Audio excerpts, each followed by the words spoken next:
Painted application ધોરણ 6 થી 12ના વિદ્યાર્થીઓ માટે અપડેટ થઈ ચૂકી છે.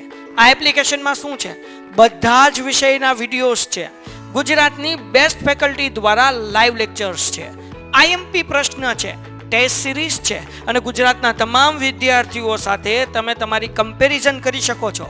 ગેમિફિકેશન છે અને બીજું ઘણું બધું. તો તમે એપ્લિકેશન ડાઉનલોડ ન કરી હોય તો ડિસ્ક્રિપ્શનમાં લિંક આપી છે. હમણાં જ પ્લે સ્ટોર ઉપર જાઓ અને એપ્લિકેશન ડાઉનલોડ કરો.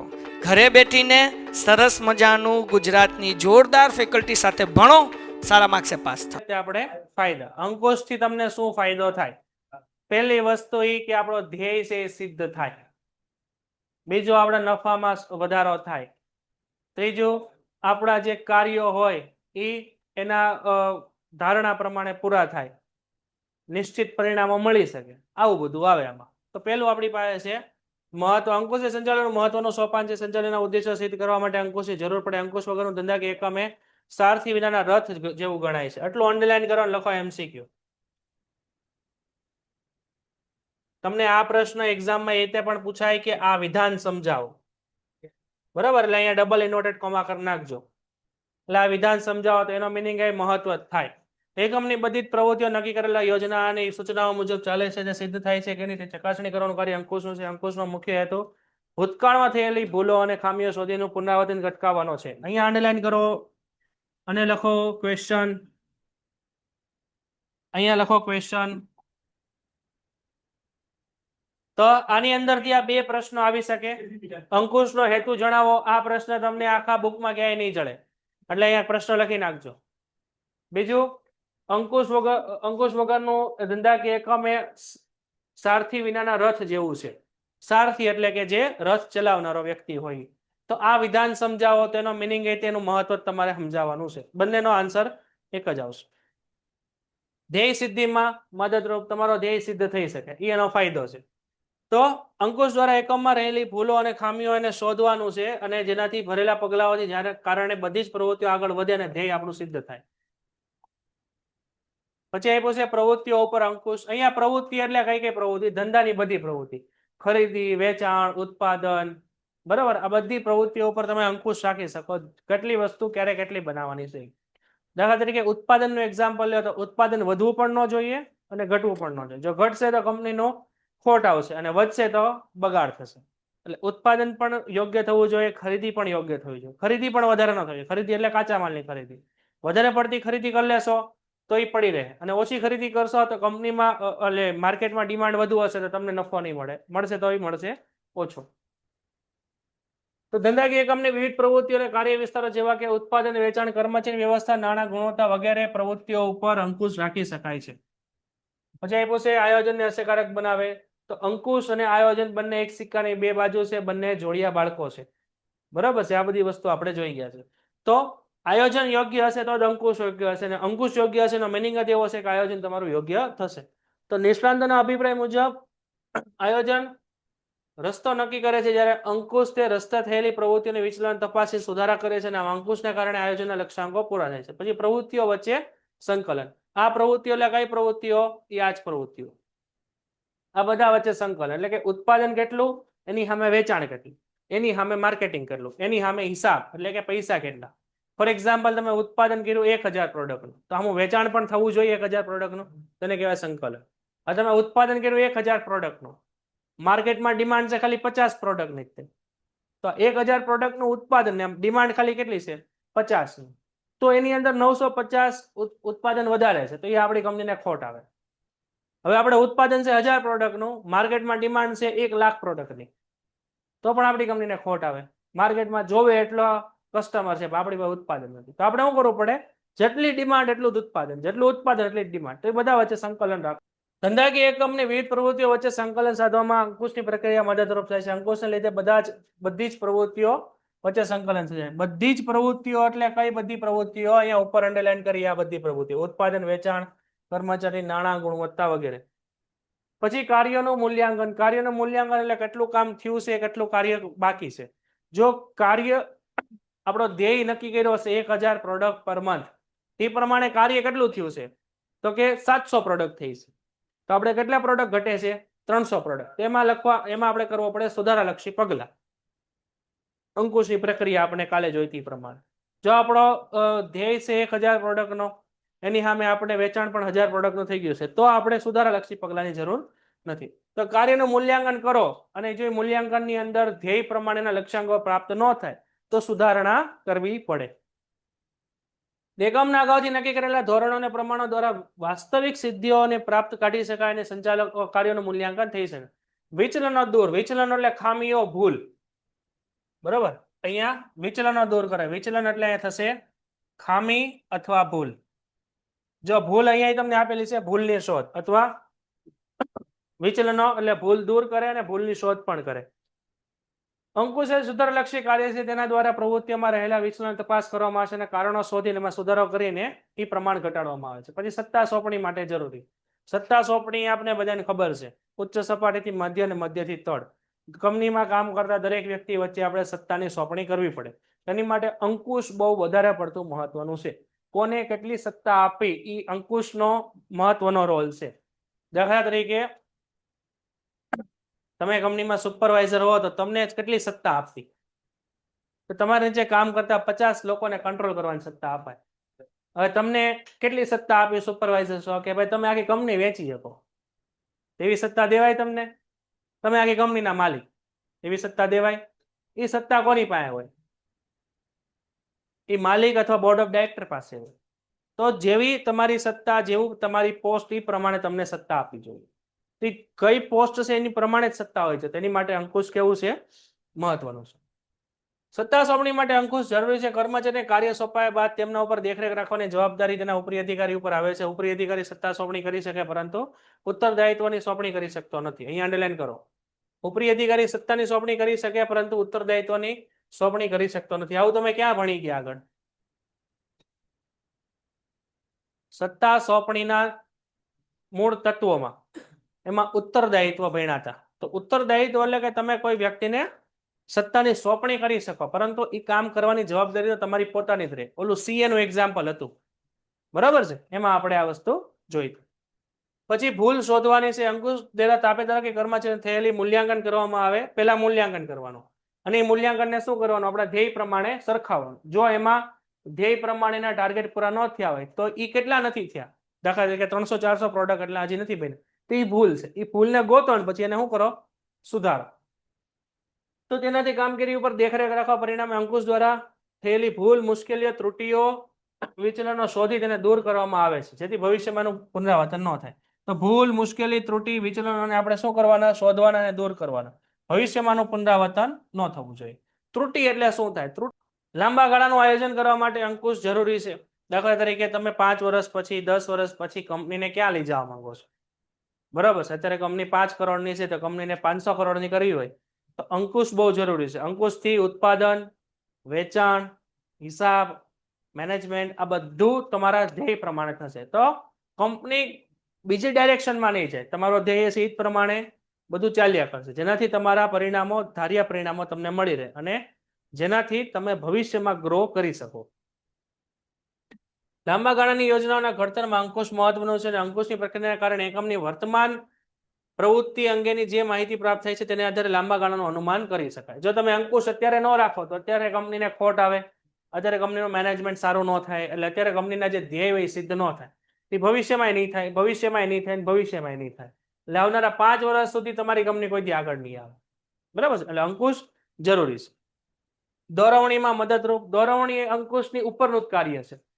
તો જો આયોજન યોગ્ય હોય તો વ્યવસ્થા તંત્ર યોગ્ય હોય, વ્યવસ્થા તંત્ર યોગ્ય હોય તો કર્મચારી વ્યવસ્થા યોગ્ય, કર્મચારી વ્યવસ્થા હોય તો દોરવણી બરોબર, અને દોરવણી બરોબર હોય તો અંકુશ. એટલે અંકુશ બરોબર હશે તો એનો મિનિંગ એવો હશે કે દોરવણી બરોબર હશે, કારણ કે એની ઉપરનું કાર્ય છે. તો દોરવણીને યોગ્ય રીતે પાર પાડવા માટે અંકુશ કેવું છે? જરૂરી. અંકુશ દ્વારા દોરવણીનું કાર્ય સરળ બને છે અને અંકુશ કર્મચારીઓ ઉપર દેખરેખ રાખે છે અને તેમની મુશ્કેલીઓ જાણે છે અને માર્ગદર્શન અને દોરવણી આપે છે, જેથી નિર્ધારિત પ્રવૃત્તિઓ આપણે કરી શકીએ. કાર્યક્ષમતાનું આપ્યું છે બેરોમીટર. બેરોમીટર હવે અંકુશ અને આયોજન વચ્ચેના સંબંધમાં તમને નીચે ટોટલ 4 મુદ્દા આપેલા છે. એ 4 મુદ્દા આપેલા જો એ બધું તમને અલગ અલગ પણ એક્ઝામમાં પૂછાઈ શકે. પેલું આપ્યું છે આયોજન અને અંકુશ બંને એક સિક્કાની બે બાજુ છે સમજાવો 3 માર્ક અથવા 2 માર્ક બરાબર છે પછી બીજું તમને આપ્યું છે પરિવર્તનો સામે રક્ષણ એ અલગથી ન પૂછાય આ પ્રશ્ન પૂછાય અંકુશ માટે આયોજન પૂર્વ શરત છે સમજાવો 2 માર્ક સેપરેટ લખી નાખો ને 2 માર્ક અલગથી પછી આવું પૂછાય અંકુશ એ આયોજનનો જન્મદાતા છે સમજાવો 2 માર્ક તો આ ત્રણેય પ્રશ્ન આવી શકે 2 માર્કમાં સેપરેટ અથવા તમને આમ પણ પૂછાય આયોજન અને અંકુશ વચ્ચે નો સંબંધ જણાવો તો તમારે આ 4 મુદ્દા સમજાવવાના ટૂંકમાં સેપરેટ પૂછાય તો લખવાનું વધારે રેડી છે તો સ્ટાર્ટ કરીએ પહેલા આપણે શું ખબર છે આયોજન અને અંકુશ વિશે બોલો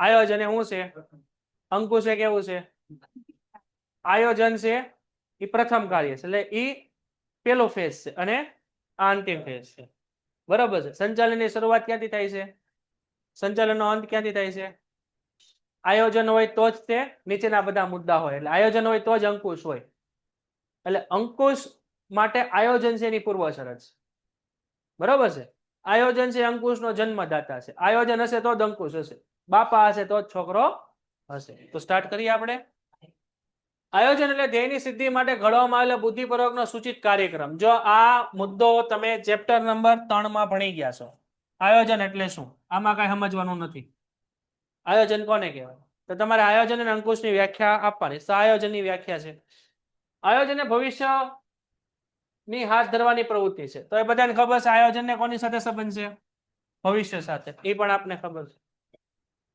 ધ્યેયને સિદ્ધ કરવા માટે કઈ દિશામાં કાર્ય કરવું પડશે ક્યારે અને કેટલા સમયમાં કાર્ય પૂરું થશે તે માટે કયા સાધનોની જરૂર પડશે તેની રૂપરેખા અને યોજના છે આ બધું આયોજનમાં કરવાનું જ્યારે અંકુશ એ ધંધાકીય એકમમાં આયોજન મુજબ થયેલા સૂચનાઓ મુજબ સ્થાપિત ધોરણો મુજબ કામ થાય છે કે નહીં તેની ચકાસણી કરવાની જો વિચલન જણાય તો એને સુધારો કરવાનો છે બરાબર તો અહીંયા અંડરલાઈન કરો આયોજન મુજબ થયેલી સૂચનાઓ મુજબ સ્થાપિત ધોરણો પ્રમાણે કામ થાય છે કે જોવાનું અને જો ન થતું હોય તો વિચલનો દેખાય તો એને આપણે શું કરવાના સુધારવાના એનું કામ છે અંકુશનું આયોજન હોય ત્યાં અંકુશ જરૂરી બને છે જે અંકુશ હોય ને આયોજન અગાઉથી જ હોય તેથી આયોજન અને અંકુશ એકબીજા સાથે સંકળાયેલા છે તો આયોજન હશે તો અંકુશ હશે અંકુશ છે એનો મિનિંગ જ શું છે બાપા છે તો છોકરો હશે અને છોકરો છે એનો મિનિંગ શું છે બાપા પહેલેથી છે સિક્કાની બે બાજુ છે બરાબર તો આ સમજાવો 2 માર્કમાં તમને સેપરેટ પૂછાઈ શકે તો સ્ટાર્ટ કરીએ આયોજન અને અંકુશ બંને સંચાલનના ખૂબ જ મહત્વના પરસ્પર નિર્ધારિત કાર્યો છે આયોજન એ પહેલું કાર્ય છે અંકુશ એ છેલ્લું કાર્ય આયોજનની સફળતાનો આધાર અંકુશ ઉપર છે અને અંકુશ દ્વારા થયેલી પ્રવૃત્તિઓમાં રહી ગયેલી વિચલનોને શોધીને સુધારલક્ષી પગલાં લેવા જેથી યોગ્ય દિશામાં તેને આગળ વધી શકાય જ્યારે બીજી બાજુ અંકુશનું કાર્ય અસ્તિત્વ આયોજન વગર શક્ય નથી અંકુશ કાર્યનું અસ્તિત્વ આયોજન વગર શક્ય નથી કારણ કે આયોજન હશે તો જ અંકુશ હશે અંકુશ હોય નહીં જો આયોજન ન હોય તો અંકુશના કાર્યમાં આયોજનના લક્ષ્યાંકો સિદ્ધ થાય છે કે નહીં તેની ચકાસણી કરવામાં આવે છે એટલે તે જો આયોજન ન કર્યું હોય તો અંકુશ કાર્યની કોઈ જરૂર રહેતી નથી આયોજન જ નહીં હોય તો અંકુશની જરૂર નથી બરાબર આપણે દાખલા તરીકે પ્લાનિંગ કર્યું કે ભાઈ અત્યારે આપણે BA ની ટેસ્ટ લેવાની છે 100 માર્કનો પેપર લેવાનો છે તે આયોજન કર્યું તો એ પ્રમાણે તમે અહીંયા લખાણ કરતા હો અહીંયા તમે પેપર દેતા હો તો માથે એક સુપરવાઇઝરને રાખવો પડે તો પ્લાનિંગ નહીં હોય તો સુપરવાઇઝર નહીં હોય જો પ્લાનિંગ હશે તો સુપરવાઇઝર રાખવો પડે રેડી છે તો આયોજન હશે તો જ અંકુશ હશે planning and controlling are the two side of the same coin એટલે બંને એક સિક્કાની બે બાજુ છે આ 2 માર્કમાં સેપરેટ તમને પૂછાય આ તમને 2 માર્કમાં સેપરેટ ન પૂછાય કારણ કે એવો પ્રશ્ન ન બને પરિવર્તનો સામે રક્ષણ જો ભવિષ્યમાં કોઈ પણ પ્રકારના પરિવર્તન આવે તો પહેલા કેમાં ફેરફાર આવે આયોજનમાં ફેરફાર આવે આયોજનમાં 2 પ્રકારની વસ્તુઓ ફેરફાર કરી શકે કઈ કઈ આંતરિક અને બાહ્ય પરિબળો તો આંતરિક પરિબળો અને બાહ્ય પરિબળોના કારણે આયોજનમાં ફેરફાર આવે આયોજન પાછું શેની સાથે સંબંધિત છે ભવિષ્ય ભવિષ્ય પાછું કેવું છે અનિશ્ચિત તો ભવિષ્યમાં ફેરફાર આવશે તો સંચાલનના બધા કાર્યોમાં ફેરફાર આવશે અને બધા કાર્યોમાં ફેરફાર આવે તો છેલ્લે અંકુશમાં પણ ફેરફાર આવે તો ફેરફાર આવ્યો એ આવ્યું પરિવર્તન એની સામે રક્ષણ આપણને આપે છે તો આયોજનમાં જે કાર્યક્રમો ઘડવામાં આવે છે તેનો અમલ આંતરિક કે બાહ્ય પરિબળો પર આધારિત છે તો આંતરિક અને બાહ્ય પરિબળો આયોજનને અસર કરતા હોય આંતરિક પરિબળો નિયંત્રણ લઈ શકાય છે બાહ્ય પરિબળો ઉપર, દાખલા તરીકે સરકારી નીતિ, હરીફાઈ, તેજી, મંદી, કાચા માલ, ફેશન વગેરે ઉપર અંકુશ જરૂરી બને, જે આપણે બાહ્ય પરિબળો ઉપર અંકુશ રાખી શકીએ નહીં. અને એનો અંકુશ રાખવો હોય તો એના આપણે યોગ્ય આયોજન કરવું પડે. સમજી તે અનુસાર સુધારાલક્ષી પગલાં લેવા પડે અને આયોજન અનુસાર કાર્ય થાય છે કે નહીં તે જોવાનું કાર્ય અંકુશનું છે. એમ આયોજન અને અંકુશ પરિવર્તન સામે રક્ષણ છે. જો ભવિષ્યમાં પરિવર્તન આવે આંતરિક કે બાહ્ય પરિબળ લીધે તો આયોજનમાં ફેરફાર આવશે, અને આયોજનમાં ફેરફાર આવશે તે પ્રમાણે અંકુશમાં પણ ફેરફાર આવશે. પછી આપ્યું છે આયોજન, અંકુશ એ આયોજન અંકુશ માટે આયોજન છે પૂર્વ શરત છે. તો અહીંયા પણ પ્રશ્ન આવે કે આ તમે સમજાવો 2 માર્કમાં. તો અંકુશ જો તમારે રાખવો હોય તો પહેલા આયોજન હોવું જોઈએ. આયોજન નહીં હોય તો અંકુશ પણ નહીં હોય. તો ધંધાકીય એકમમાં ધ્યેય સિદ્ધ કરવા યોજનાઓ ઘડવાનું કાર્ય આયોજન કરે છે, અને યોજનાઓ મુજબ પ્રવૃત્તિ થાય છે કે નહીં તે જોવાનું કાર્ય અંકુશ કરે છે. અંકુશના કાર્યમાં આયોજનના ધોરણો સાથે કામગીરીના પરિણામો સરખાવવામાં આવે છે અને વિચલન જણાતા સુધારલક્ષી પગલાં લેવામાં આવે છે. અંકુશ માટે આયોજન પૂર્વ શરત. આ બધી એકની એક લપત છે, એકલી કેસટ જ વાગે છે. અહીંયા જુઓ શું કહે છે, યોજના મુજબ પ્રવૃત્તિ થાય એને જોવાનું કાર્ય અંકુશનું છે. એમાં જોવાનું અને ધ્યેય પ્રમાણે ટાર્ગેટ આપણે ચેક કરવાના. જો ધોરણો પ્રમાણે કામગીરી ન હોય તો સુધારાલક્ષી પગલાં લેવાના. બરાબર છે, આ આપણે આગળ જોઈ ગયા છીએ. એટલે અંકુશ માટે આયોજન પૂર્વ શરત. આ બધા વિધાન તમને એમ કે ને સમજાવો, તો આની અંદર તમને આ બધી વસ્તુ યાદ ન આવે તમે તમારી રીતે સમજાવી શકો. બને આ ત્રણેય પ્રશ્નોના આન્સર એક જ આવે, બધું હરખું જ છે.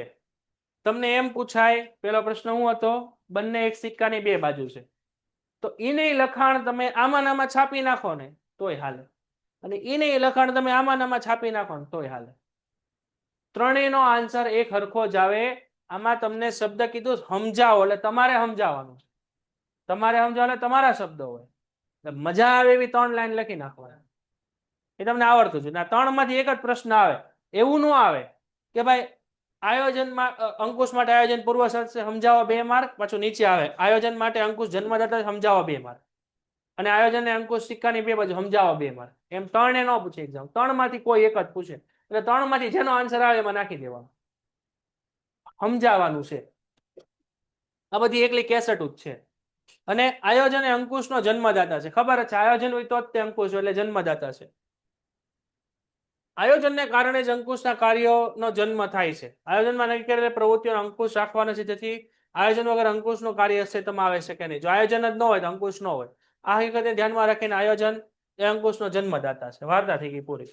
તો અહીંયા આપણું ચેપ્ટર આખું પૂરું થાય છે. હવે મોસ્ટ ઇમ્પોર્ટન્ટ છેલ્લો ટોપિક આપણો બાકી છે. બરાબર, આટલું પહેલા જોઈ લ્યો અર્થ, લક્ષણો અને મહત્વ. આમાં કઈ ન સમજાય તો પૂછો, એટલે આપણે મેન પ્રક્રિયા શરૂ કરીએ. ઓકે, નેક્સ્ટ હવે આપણે પ્રક્રિયા શરૂ કરીએ. તો પ્રક્રિયાની અંદર આ સૌથી પહેલા તો કે લાઈનમાં લખવાની હોય. કાલે આપણે ચેપ્ટર સ્ટાર્ટ કર્યું ને ત્યારે આ પ્રક્રિયાને એક સિમ્પલ એક્ઝામ્પલથી આપણે સમજ્યું હતું. આજે પણ આપણે એક સિમ્પલ એક્ઝામ્પલથી પહેલા સમજી લઈએ કે આમાં આવે શું. સૌથી પહેલા આપ્યું છે આપણને ધોરણોની સ્થાપના. ધોરણો એટલે આપણા ટાર્ગેટ, બરાબર. પછી માહિતીનું સંપાદન, પછી કામગીરીનું માપન અને થયેલા કામની ધોરણો સાથે સરખામણી અને સુધારાલક્ષી પગલાં. તો સૌથી પહેલા આપણે એક ધોરણ મૂકીએ. ધોરણ એટલે આપણો ટાર્ગેટ. ફોર એક્ઝામ્પલ આપણે ટાર્ગેટ મૂક્યો છે કે ભાઈ 5000 પ્રોડક્ટ પર મંથ. આ આપણો ટાર્ગેટ છે. 5 નહીં, આપણે 6 કરી નાખીએ. 6000 પ્રોડક્ટ પર મંથ. એનો મિનિંગ એવો થાય કે રોજની કેટલી પ્રોડક્ટ બને? 200. ઓકે ને? તો રોજની 200 પ્રોડક્ટ આપણે બનાવવી પડે તો આપણો ટાર્ગેટ 1 મહિનાનો પૂરો થાય. એટલું રેડી છે? તો આપણું ટાર્ગેટ છે. એટલે મિનિંગ એવો થશે કે રોજ આપણે 200 પ્રોડક્ટ બનાવવી પડે. દર 10 દિવસે કેટલી બનાવવી પડે? 2000 બનાવવી પડે. આ સમજાય છે? તો તમે દર 10 દિવસે કામગીરીનું માપન કરતા રહ્યો તો તમે ટાર્ગેટ પૂરો કરી શકો. હવે તમે આ ટાર્ગેટ બનાવ્યો એ પ્રમાણે હવે તમે કામગીરી શરૂ કરી, એટલે માહિતીનું સંપાદન કર્યું. એટલે કે ભાઈ હવે કેટલું કામ થયું છે, કેટલું કામ થયું છે, તો કે આપણે રોજના 200 પ્રોડક્ટ પર ડે બનાવવા પડશે. તો 10 દિવસે કેટલા બનાવશું? તો કે 2000 પ્રોડક્ટ પર 10 દિવસે બનાવશું. આ માહિતીનું સંપાદન થયું. પછી કામગીરીનું માપન કર્યું. ક્યારે તમે કામગીરીનું માપન કર્યું? 10મા દિવસે. તો 10મા દિવસે આપણો ટાર્ગેટ કેટલો હતો? 2000 પ્રોડક્ટ પર 10 ડેઝ. આ ટાર્ગેટ હતો, ધોરણ હતું. અને આપણને અહીંયા મળ્યું કેટલું? અહીંયા કામગીરીનું માપન કર્યું તો આપણને ફોર એક્ઝામ્પલ આપણને મળ્યું અહીંયા 1400 પ્રોડક્ટ પર 10 ડેઝ. એટલે કહેવાનો અર્થ શું છે? આપણે ટાર્ગેટ મૂક્યો છે 6000 પ્રોડક્ટ પર મંથ. એ પ્રમાણે આપણે માહિતીનું સંપાદન કર્યું કે આટલું આટલું આપણે આ રીતે કામ કરવાનું છે. પછી કહેવાય 10 દિવસ પછી, એટલે કે અહીંયા આપણે લખીએ 10 દિવસ પછી તમે કામગીરીનું માપન કર્યું કે ભાઈ કેટલું કામ થયું છે. તો ટાર્ગેટ કેટલો હશે? 2000 પ્રોડક્ટ, પણ થયું કેટલું કામ? 1400 પ્રોડક્ટ. બરાબર. તો હવે તમે સરખામણી કરો, આપણો ટાર્ગેટ કેટલો હતો? 2000 પ્રોડક્ટ. હવે એમાંથી આપણે કામ કેટલું થયું છે? 1400 પ્રોડક્ટ. તો ઘટે છે કેટલા? 600 પ્રોડક્ટ હજી ઘટે છે પર 10 ડેઝમાં. આ આપણી ઘટ છે. તો એ આપણે કરીશું સરખામણી. આની હારે આને આપણે કમ્પેર કર્યું. આ કેટલું છે આપણું માપનમાં? 1400. આપણું સંપાદન કેટલું છે? 2000. તો આને આની હારે કમ્પેર કરો, સરખામણી કરો તો 600 પ્રોડક્ટ પર 10 ડેમાં આપણી ખામી આવી. તો આ 10 દિવસમાં શું એવી પ્રોબ્લેમ હતી કે 600 પ્રોડક્ટ ઓછું ઉત્પાદન થયું? તેની માટે હવે તમે લાવો સુધારો. બરાબર છે. તો એ સુધારો લાવીને તમે નેક્સ્ટ પછીના 10 દિવસમાં શું કરવાનું છે? આપણે કેટલી પ્રોડક્ટ બનાવી નાખવાની છે? 2000 ને 600. તો એ તમે સુધારો કરશો, જેનાથી ભવિષ્યમાં પછી આ પ્રોબ્લેમ ક્રિએટ ન થાય. તો બસ પ્રક્રિયા પૂરી. તો કેમ યાદ રાખવાનું? પહેલા ધોરણોની સ્થાપના, અહીંયા ધ્યાન આપો. પહેલા ધોરણોની સ્થાપના, પછી માહિતીનું સંપાદન, પછી પહેલા 3 યાદ રાખો: ધોરણોની સ્થાપના, માહિતીનું સંપાદન, કામગીરીનું માપન. હવે બીજો મુદ્દો લ્યો. બીજો મુદ્દો કયો હતો? માહિતીનું સંપાદન. ત્રીજો મુદ્દો કયો છે? એ બેની સરખામણી કરો ચોથા મુદ્દામાં, અને છેલ્લે સુધારો લઈ આવો. Very good, perfect. તો આઈ થિંક હવે તમને આવડી ગયું છે. 5 જ મુદ્દા છે. પહેલો અને છેલ્લો યાદ રાખવાનો, MCQ માં પૂછાય છે. બરાબર છે. તો સૌથી પહેલા આ લક્ષણ છે. બરાબર છે. કયું લક્ષણ છે? અહીંયા અંકુશ એ સર્વવ્યાપી અને સતત ચાલતી પ્રક્રિયા છે. સતત પ્રક્રિયા અને સર્વવ્યાપી પ્રવૃત્તિ, આ લક્ષણ કહેવાય. દરેક ધંધાકીય એકમની આગવી વિશેષતા હોય છે, તેથી અંકુશ રાખવા માટેની પ્રક્રિયા બધા એકમો માટે એકસરખી હોતી નથી. છતાં પણ આપણે નીચે મુજબની પ્રક્રિયા જોઈએ. તો ધોરણોની સ્થાપના, માહિતીનું સંપાદન, કામગીરીનું માપન. બરાબર. હવે થયેલ કામની સ્થાપિત ધોરણો સાથે સરખામણી, અને છેલ્લે સુધારાલક્ષી પગલા. તો આપણે પેલું જોઈએ ધોરણોની સ્થાપના. હવે ધોરણ કેવા રાખવા જોઈએ? આપણી ટેવળ હોય ને એટલા રાખવા જોઈએ. હા કે ના? હું એમ કીધું કે મારે 12માં 200% આવે, તેવા ધોરણ રાખવા ન જોઈએ. એટલે ધ્યેય હંમેશા કેવો હોવો જોઈએ? ધ્યેય હંમેશા કેવો હોવો જોઈએ? આગળ આપણે આવી ગયું, કેવો હોવો જોઈએ? તે હંમેશા વાસ્તવિક હોવો જોઈએ અને હકીકતોને ધ્યાનમાં રાખીને હોવો જોઈએ. બરાબર. હવે આપણી કંપની છે. હવે આપણી કંપનીમાં મશીનમાં કઈ લેવાનું નથી, માણસોમાં કઈ લેવાનું નથી, અને તમે ટાર્ગેટ રાખો 1 લાખ પ્રોડક્ટ રોજના બનવા જોઈએ. હવે આખી મશીન 24 કલાક રાખો ને કામ, તો એ 2000 પ્રોડક્ટ બને એમ નથી. તો લાખનો ટાર્ગેટ રાખો, તો એ ધોરણ કેવા છે? ખોટા. તો ધોરણો હંમેશા પહેલા ટાર્ગેટ કેવા હોવો જોઈએ? વાસ્તવિક હોવા જોઈએ. અંકુશની પ્રક્રિયાની શરૂઆત ધોરણોની સ્થાપનાથી થાય છે. અહીંયા અંડરલાઈન કરો, લખો 1 માર્ક. આ MCQ છે. અહીંયા લખો MCQ, 1 માર્ક. તો શું કીધું છે આપણને?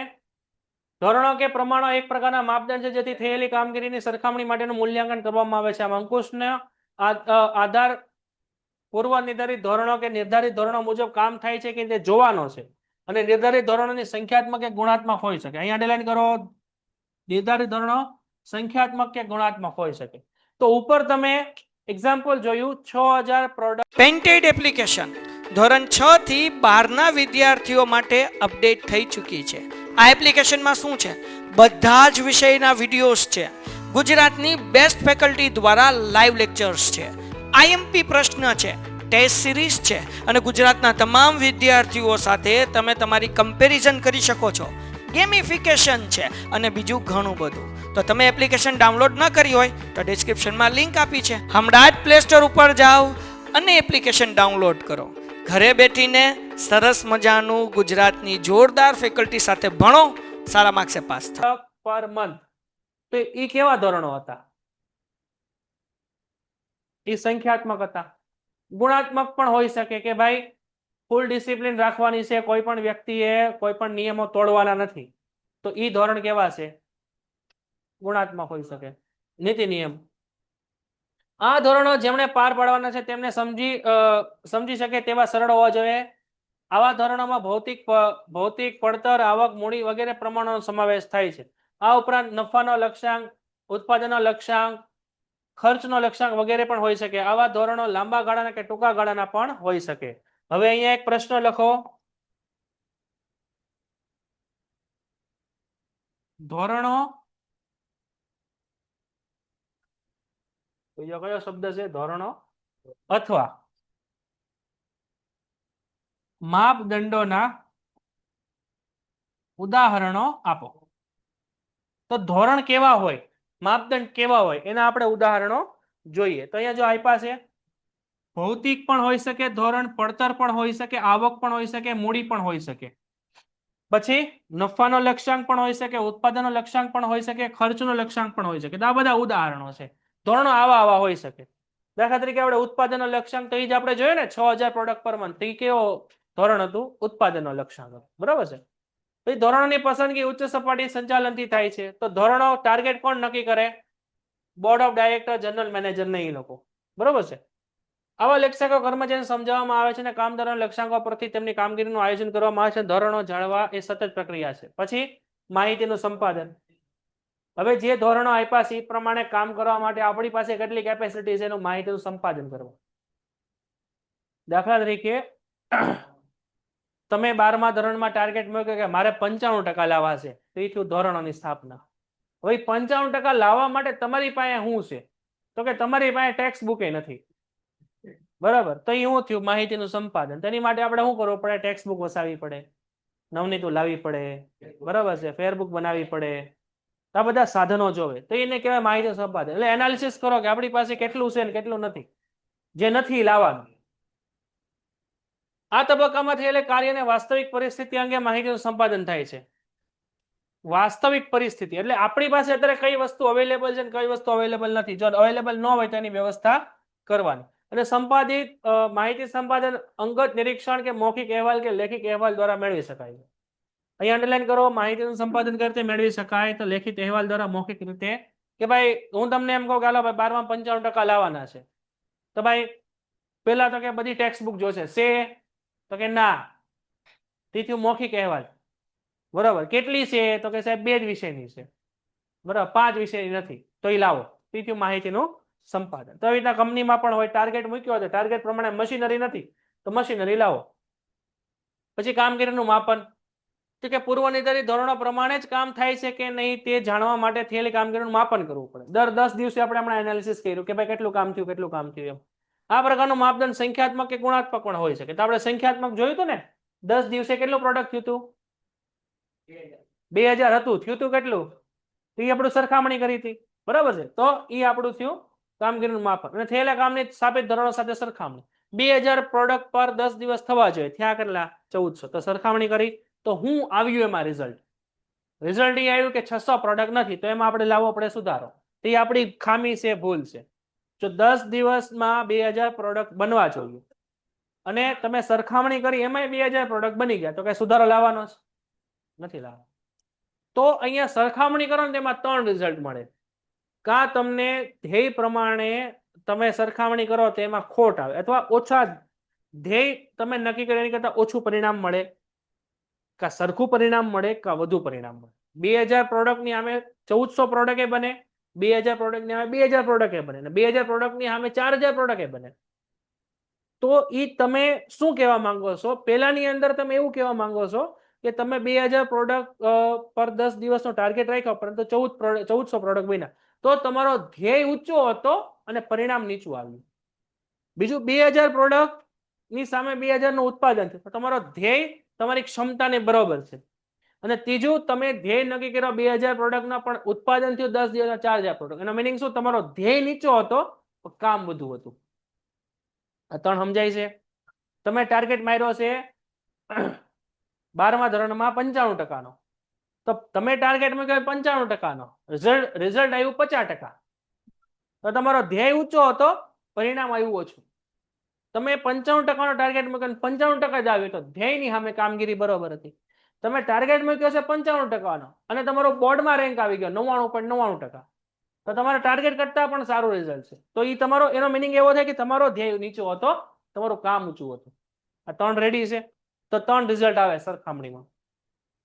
અંકુશના તબક્કામાં ખરેખર થયેલી કામગીરીને કાર્યની માહિતી એકત્ર કર્યા પછી તેને સ્થાપિત ધોરણો સાથે સરખાવવામાં આવે છે અને આ સરખામણીમાં કેટલાક પરિણામો સિદ્ધ થાય છે અને કેટલાક પરિણામો સિદ્ધ થતા નથી. કેટલાક પરિણામો સિદ્ધ થાય છે એટલે 3 પરિણામો આપણે સિદ્ધ થાય જોયા, કા વધુ કા ઓછું અથવા સરખું. પછી સુધારાલક્ષી પગલા આપણે લેવાના. સુધારાલક્ષી પગલા ક્યારે લેવાના? અહીંયા ધ્યાન આપો, અહીંયા દરેકનું ધ્યાન. 2000 પ્રોડક્ટનો ટાર્ગેટ છે, એની સામે 2000 પ્રોડક્ટ જ બની ગયા તો કઈ સુધારો લાવવાનો નહીં લાવવાનો. 2000 પ્રોડક્ટનો ટાર્ગેટ છે, એની સામે 1995 પ્રોડક્ટ બન્યા તો કઈ સુધારો લાવવાનો નહીં લાવવાનો. એ બહુ માઇનર ભૂલ છે. 5 પ્રોડક્ટ આમથી આમ હાલે. 2000 પ્રોડક્ટનો ટાર્ગેટ છે ને સામે ખાલી 400 પ્રોડક્ટ જ બન્યા તો સુધારો લાવવાનો, કારણ કે તમારા ટાર્ગેટ કરતા તમારો એચિવમેન્ટ બહુ નીચું છે. પછી 2000 પ્રોડક્ટનો ટાર્ગેટ છે ને સામે 5000 પ્રોડક્ટ બન્યા તોય સુધારો લાવવાનો કે ભાઈ તમારો ધ્યેય નીચો હતો પરંતુ કામ ઊંચું હતું, તો તમારો ધ્યેય હવે શું કરવાનો? વધારવાનો. તો એ થયો સુધારાલક્ષી પગલા. સમજાય છે? તો સુધારો ક્યારે કરવાનો? જ્યારે તમારો ધ્યેય અને તમારા પરિણામની સરખામણીમાં બહુ મોટો તફાવત હોય ત્યારે. રેડી? તો સુધારાલક્ષી પગલા. સુધારાલક્ષી પગલા એ અંકુશની પ્રક્રિયાનો છેલ્લો તબક્કો છે. અહીં અંડરલાઈન કરો અને લખો MCQ 1 માર્ક. સ્થાપિત ધોરણો સાથે સરખામણી કરવામાં આવે છે અને વિચલનો જણાય તેને દૂર કરવાના છે, જે મુજબ 3 પ્રકારના આપણને પરિસ્થિતિ જોવા મળે. પહેલું છે પરિસ્થિતિમાં ફેરફાર નહીં કરવાનો. ક્યારે નહીં કરવાનો? તમારો ધ્યેય અને તમારું પરિણામ કેવું હોય? સરખું, તો કોઈ સુધારો નહીં. આ તમને સેપરેટ પ્રશ્ન એક્ઝામમાં પૂછાય છે. સુધારાલક્ષી પગલા સમજાવો. તો 3 પ્રકારના સુધારા કરવાના. પરિસ્થિતિમાં ફેરફાર ન કરવો, પરિસ્થિતિના વિચલનો દૂર કરવા અને નવા ધોરણો સ્થાપવા. તો પહેલા ત્રણેયમાં અંડરલાઈન કરો. ફેરફાર નહીં કરવાનો, ફેરફાર કરી વિચલનો દૂર કરવાના અને ફેરફાર કરી નવા ધોરણો સ્થાપવાના. નવા ધોરણો ક્યારે સ્થાપવાના? મેં ટાર્ગેટ મૂક્યો હતો કેટલાનો? 2000 પ્રોડક્ટનો. એચિવમેન્ટ કેટલાનું થયું? 10000 પ્રોડક્ટનું. મિનિંગ શું? દાખલા તરીકે તમે એવું વિચાર્યું કે ભાઈ 12માં આપણે 40% આવે તોય બસ છે, પાસ થઈ જવાનું. બરાબર? સ્કૂલમાં કે ટ્યુશનમાં તમે ઓલા ટેસ્ટ પેપર આપ્યો, એમાં 95 માર્ક આવ્યા. મિનિંગ શું? તમારો ધ્યેય નીચો હતો, તમારો એચિવમેન્ટ ઊંચું હતું, તો તમારે શું કરવું પડે? 40% ની બદલે 70-80% ટાર્ગેટ રાખવો પડે. તો એ થઈ ગયું ફેરફાર કરી નવા ધોરણો. નવા ધોરણો ક્યારે સ્થાપવાના? જ્યારે તમારા પરિણામ કરતા બહુ ઊંચું પરિણામ મળે અથવા બહુ નીચું પરિણામ મળે. હું તમને એમ કહું કે મારી કંપની છે, એમાં તમે બધા કામ કરો છો. આપણે છેલ્લા 5 વર્ષથી કામ કરીએ ને તો દર મહિને 5000 પ્રોડક્ટનો ટાર્ગેટ રાખીએ છીએ. આ વખતે મેં તમને 50000 પ્રોડક્ટનો ટાર્ગેટ આપ્યો. 5000 પ્રોડક્ટ છેલ્લા 5 વર્ષથી હાલે છે, 5-7 વર્ષ. આ વર્ષે મેં તમને કીધું કે આ મહિને 50000 પ્રોડક્ટ બનાવવા છે. એનો મિનિંગ શું થયો? 10 ગણું વધારે ઉત્પાદન થવું જોઈએ. તમે કહે સાહેબ હાલી ન નીકળાય. પછી આપણી પાસે બધા ટેકનોલોજી ક્યાં? આપણી પાસે મશીન ધડ હાલે છે. અહીંયા માણસો 10 વાર તો માવા ખાવા આવ્યા છે. કોક આવે કોક નો આવે. એનો મિનિંગ શું? આપણી એટલી ક્ષમતા નથી. તો તમે શું કહો? સાહેબ 50000 પ્રોડક્ટ ન બને, કદાચ 5000 ની બદલે બહુ મહેનત કરો તો 7000 પ્રોડક્ટ બને. તો તમે એક કામ કરો, 50000 નો ટાર્ગેટ કાઢીને કેટલો લાવો? 7000 નો લાવો. તો નવા ધોરણ સ્થાપના. આ સમજાય છે? આ ટાર્ગેટ તમારો હશે, આ ટાર્ગેટ તમારો હશે. એ બહુ નીચો ટાર્ગેટ મળે તો સુધારો લાવવો પડે, બહુ ઊંચો મળે તો સુધારો લાવવો મળે. મેં કીધું 50000 પ્રોડક્ટ બનાવવા, તમે આ વખતે 3 લાખ પ્રોડક્ટ બનાવી નાખી. એનો મિનિંગ શું? મારું વિચાર નાના હતા એટલે મારે નવો સુધારો લાવવાનો અને મારે 3 લાખ પ્રોડક્ટનો ટાર્ગેટ મૂકી દેવાનો. તો પેલું સ્ટાર્ટ કરીએ. ફેરફાર ક્યારે નહીં કરવાનો. સ્થાપિત ધોરણની સરખામણી કર્યા પછી પ્રાપ્ત પરિણામોના વિચલનો જો સામાન્ય હોય, અહીંયા અંડરલાઈન કરો, વિચલનો જો સામાન્ય હોય તો તે સ્વીકારવામાં આવે છે. આ માટે કોઈ સુધારા લેવામાં આવતા નથી, અર્થાત પરિસ્થિતિમાં ફેરફાર થતો નથી. વિચલનો સામાન્ય હોય એટલે મિનિંગ શું? તમે પ્રોડક્ટનું ટાર્ગેટ કેટલો રાખ્યો છે? 2000 પ્રોડક્ટ પર મંથ અને તમને એચિવમેન્ટ કેટલું થયું? 1995 પ્રોડક્ટ પર મંથ. તો આમાં કઈ ફેરફાર કરાય? થોડું ઘણું હાલે. પરિસ્થિતિમાં ફેરફાર કરી વિચલન દૂર કરવા. ધોરણો સ્થાપિત ધોરણો અને વાસ્તવિક પરિણામો વચ્ચે જો મોટો તફાવત હોય, અહીં અંડરલાઈન કરો, જો મોટો તફાવત હોય તો આવા તફાવતના વિચલનના ઉદ્ભવના કારણો તપાસી દૂર કરવા જોઈએ. હવે એ ધ્યાન આપો, તમારો ટાર્ગેટ કેટલો હતો? 2000 પ્રોડક્ટ પર મંથ. હવે આ સ્થાપિત ધોરણ હતું. વાસ્તવિક ધોરણ શું આવ્યું? તો કે 1200 પ્રોડક્ટ પર મંથ. તો અહીંયા સ્થાપિત ધોરણ તમારું કેટલું છે? 2000 પ્રોડક્ટ. અને વાસ્તવિક ધોરણ તમારું કેટલું છે? તો આમાં ભૂલ કેટલાની છે? 800 પ્રોડક્ટ પર મંથ ની. તો આને આપણે શું કરવું પડે? સુધારાલક્ષી પગલા લેવાય. આમાં લેવાય. બરાબર છે? અહીંયા ધ્યાન દેને. પછી ત્રીજું છે આપણી પાસે ફેરફાર કરી નવા ધોરણો સ્થાપી દેવા. તો સ્થાપિત ધોરણોની સતતપણે સિદ્ધિ થઈ શકે તેમ ન હોય. અહીંયા અંડરલાઈન કરો, સ્થાપિત ધોરણોની સતતપણે સિદ્ધિ થઈ શકતા ન હોય. અર્થાત કે સ્થાપિત ધોરણો ઊંચા હોય. અહીંયા અંડરલાઈન કરો, સ્થાપિત ધોરણો ઊંચા હોય અને તેમાં ફેરફાર કરવાની જરૂરિયાત હોય. આવા સંજોગોમાં સ્થાપિત ધોરણોના જરૂરી ફેરફાર કરી નવા ધોરણો સ્થાપવા પડે. એટલે અહીંયા ધોરણોમાં જરૂરી ફેરફાર કરી આપણે નવા ધોરણો સ્થાપવા પડે. કેટલીક પરિસ્થિતિમાં ધોરણો કરતા વધુ પરિણામ મળે તો પણ ધોરણો સુધારા કરીને નવા સ્થાપવા પડે. તો અહીંયા અંડરલાઈન કરો, સ્થાપિત ધોરણો કરતા વધુ સારા પરિણામો મળે હોય તો પણ સુધારો આપણે કરવો પડે. તો આ બંનેના એક્ઝામ્પલ આપણે જોઈ લઈએ. પેલું આપણી પાસે એક્ઝામ્પલ છે, આમ અંકુશનું કાર્ય માત્ર વિચલન શોધવા નથી પરંતુ ધ્યેય સિદ્ધિ તરફ અંકુશને વિધેયાત્મક પ્રક્રિયા છે. તો પેલું આપણે કેસ જોઈએ. પેલો કેસ જોઈએ. પેલા કેસની અંદર આપણે કીધું છે આપણી પાસે કેટલી પ્રોડક્ટ છે? 2000 પ્રોડક્ટ પર મંથ. તો આ આપણું સ્થાપિત ધોરણ છે. પરિણામ આપણને કેટલું મળ્યું છે? પરિણામ આપણને મળ્યું છે 300 product per month. 300 product per month.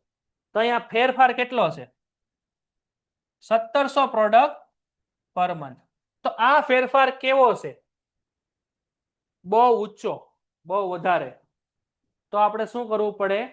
નવા ટાર્ગેટ મૂકવા પડે. તો નવો ટાર્ગેટ આમાં તમે કેટલો મૂકો? તમે 2000 પ્રોડક્ટ નો ટાર્ગેટ મૂક્યો પણ 2000 પ્રોડક્ટ ની આજુબાજુ કોઈ ફરતું નથી. જો 50% એચીવમેન્ટ નથી, બહુ ઓછું છે. તો તમારો 2000 પ્રોડક્ટ નો ટાર્ગેટ હાલે નહીં. તો તમારે નવો ટાર્ગેટ મૂકવો પડે. તો તમે કેટલો ટાર્ગેટ મૂકશો? 500 નો ટાર્ગેટ મૂકશો. તો અહીંયા તમારું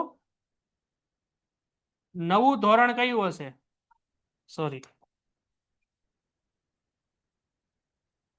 નવા ધોરણો કેટલા હશે આપણા? 500 પ્રોડક્ટ પર મંથ. આ સમજાય છે? બીજું એક એક્ઝામ્પલ જોઈએ આપણે. બીજું એક્ઝામ્પલ છે આપણી પાસે 2000 પ્રોડક્ટ પર મંથ નો આપણો ટાર્ગેટ છે. બરાબર છે? આપણને વાસ્તવિક પરિણામ જોયું ને તો આપણને કેટલું મળ્યું? તો કે 10,000 પ્રોડક્ટ પર મંથ. તો આપણા વાસ્તવિક આપણે સ્થાપિત ધોરણ કરતા વાસ્તવિક ધોરણ કેવું છે? બહુ વધારે, 5 ગણું ઉત્પાદન, 500 ગણો વધારો છે. તો આપણો મિનિંગ શું? આપણો ટાર્ગેટ અત્યારે નાનો છે.